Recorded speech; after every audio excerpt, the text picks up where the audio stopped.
Hi guys, welcome to another 2-minute devotion with Dad.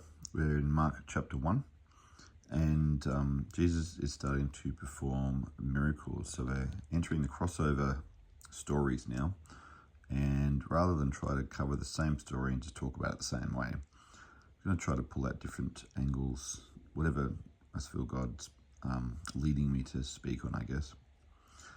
And so Jesus and his companions went to the town of Capernaum. The Sabbath day came and he went into the synagogue and began to teach. The people were amazed at his teaching, for he taught with real authority, quite unlike the teachers of the religious law. So we talked about this previously with the fact that Jesus had authority and then backed it up with actions. But today, just want to talk about the type of actions that he performed here. So suddenly a man in the synagogue who was possessed by an evil spirit cried out, "Why are you interfering with us, Jesus of Nazareth? Have you come to destroy us? I know who you are, the Holy One of God." But Jesus reprimanded him. "Be quiet. Come out of the man," he ordered. At that, the evil spirit screamed, threw the man into a convulsion, and came out of him. Amazement gripped the audience, and they began to discuss what had happened. "What sort of new teaching is this?" they asked excitedly. "It has such authority. Even evil spirits obey his orders." And the news about him spread quickly. And so the thing that cannot be ignored here is the fact that Jesus cast out an evil spirit. It's actually quite amazing how many references to this act that Jesus performed.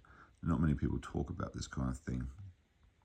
And the purpose today is not to go into that whole discussion. I spent several days of my sort of mornings reading about this topic, what it's about, what is believed of it these days, and all that kind of stuff. And it's quite an in-depth topic, but what I want to focus on today is the authority of Jesus over these evil spirits and what it means for us. How do you do that in 5 minutes? I don't know, but I don't want to skip over it. And the thing that's sort of jumping out at me today, suddenly.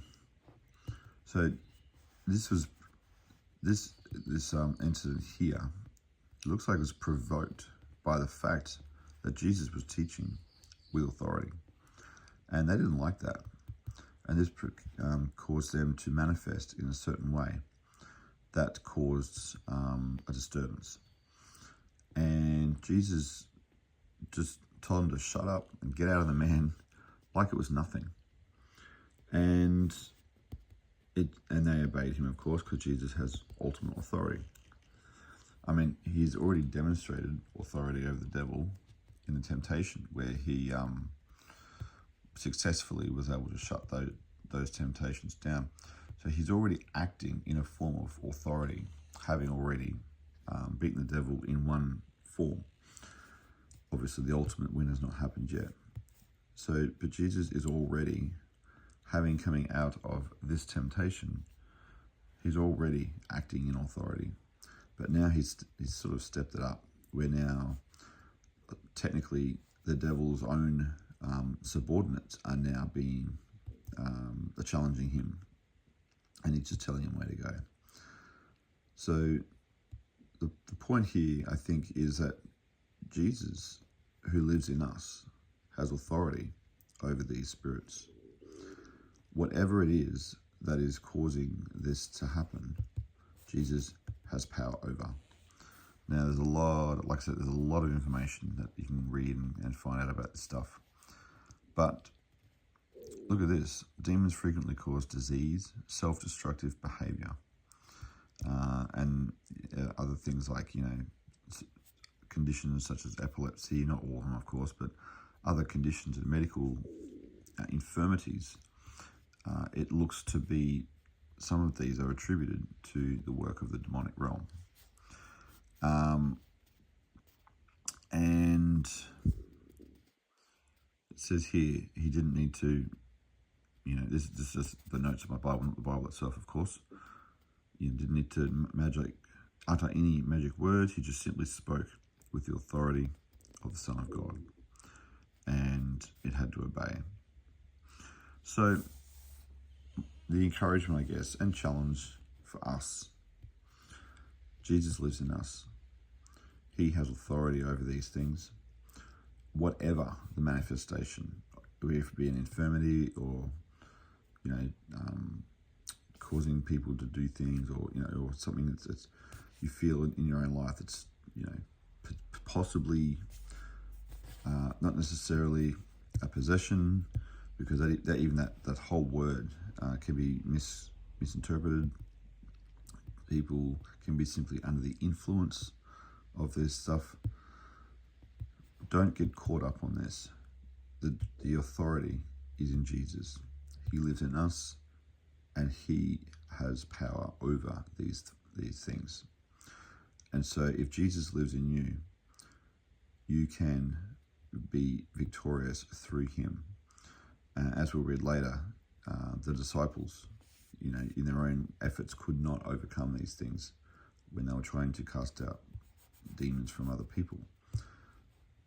But Jesus can, and he lives in us. And I think that's the take-home message here, because the people were amazed.